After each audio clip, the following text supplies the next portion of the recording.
All right, welcome to another episode from the Chart Readers. We are continuing our major market technical analysis videos looking at the SP-500 and the SPY, the ETF equivalent. So it's really funny. Last week's video, we were sitting up here and I felt we were going to come down, but I was really confident we would not lose these three lines. Maybe one, maybe the 200, but I for real did not think we were going to come down to the 100.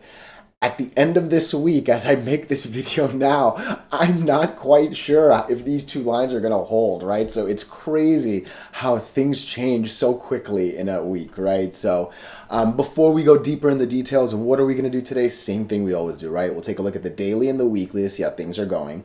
We have our 5 moving averages, these horizontal support and resistance lines I do draw manually myself, and then when we're done up here, we'll use the MACD, RSI, and volume as our lower indicators. Really quickly, if you can please like and subscribe, it does really well with the YouTube algorithms, but even if you don't, I'm so grateful that you're here. Thank you so much for watching this.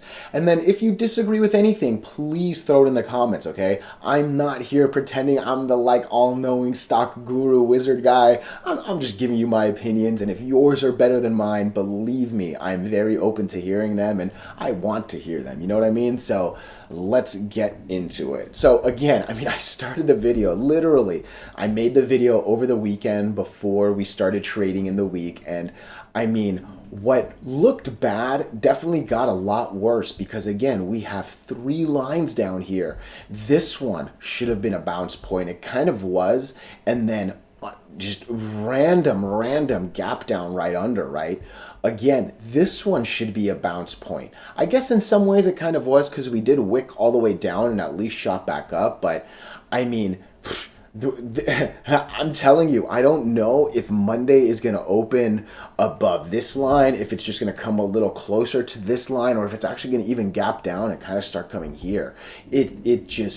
The amount of bad we saw in 1 week was horrible. And I don't know if you just saw the NASDAQ video or not, but real quick, look at NASDAQ. It's pretty much doing the exact same thing, right? It's testing the 200.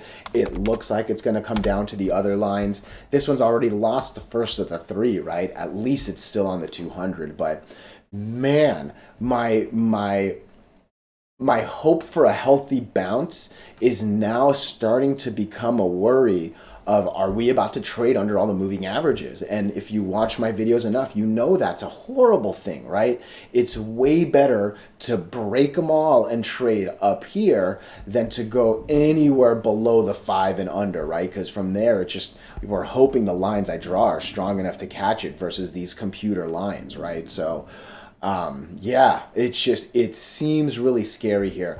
Again, same with the NASDAQ. This is a low RSI, okay? Generally 30 means we've seen enough pain. There's too much selling happening and we should see some sort of recovery back up, right? Again, 80 means too high. How high was it right here? 77, right? It got as high as 77 and then seems to be making its way down to 30. That should be what it does, and maintaining that will be healthy. And again, not losing these 2 lines will be healthy, and all that pessimism I just said for the last 2 minutes will quickly go away if we get a green candle that takes us over this one, and then hopefully we start going back over this, right? But right now I'm seeing a green line that wants to keep going down. I'm seeing the orange 20 go from up into this flat, into this I think we're coming down as well thing, right? So these lines are getting me a little worried. It's been so many days under the 8. It's been a bunch of days under the 20. There's a lot to be worried from here. And again, as confident as I was last week this time that we would bounce on these 3, for real, I'm so worried we're about to lose this line right here. We're about to lose 39.14 and maybe come into this 38 range. So definitely not a good daily chart.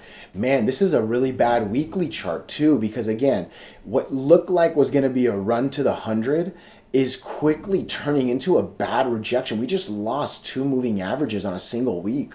The bad thing would be is if we get good confirmation, which means bad things, and we fall below this 20 and come somewhere here, maybe somewhere here, right? So that 38 number, I thought I just saw a line. Yeah, I mean, it really seems like we're going to be coming into this 38 range. I don't know if it's going to be as low as this 38.16 number, but man, that weekly is a little bad for not, whatever, but a little more than a little bad.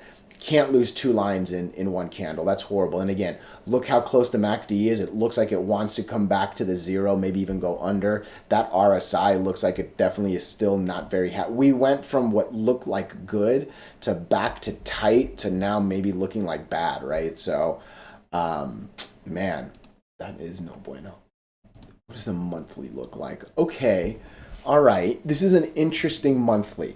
I say that for 2 reasons. 1, we are over the 8 still. 2, we're almost 100% on 50% candle, right? Roughly speaking, like half the candle is almost where we're at exactly, right? So I said the exact same thing on the NASDAQ. I'm going to say the exact same thing here.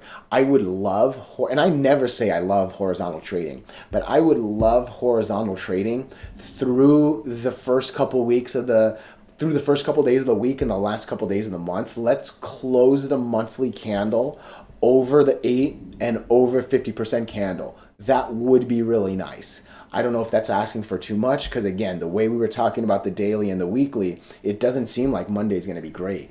But, hey, maybe we can just kind of stay within this little area because, again, let's go back to the monthly. There's not too much room, right? I'm going to zoom in a little bit. Like, we can lose up to $30, okay? We can lose up to $30 on the month.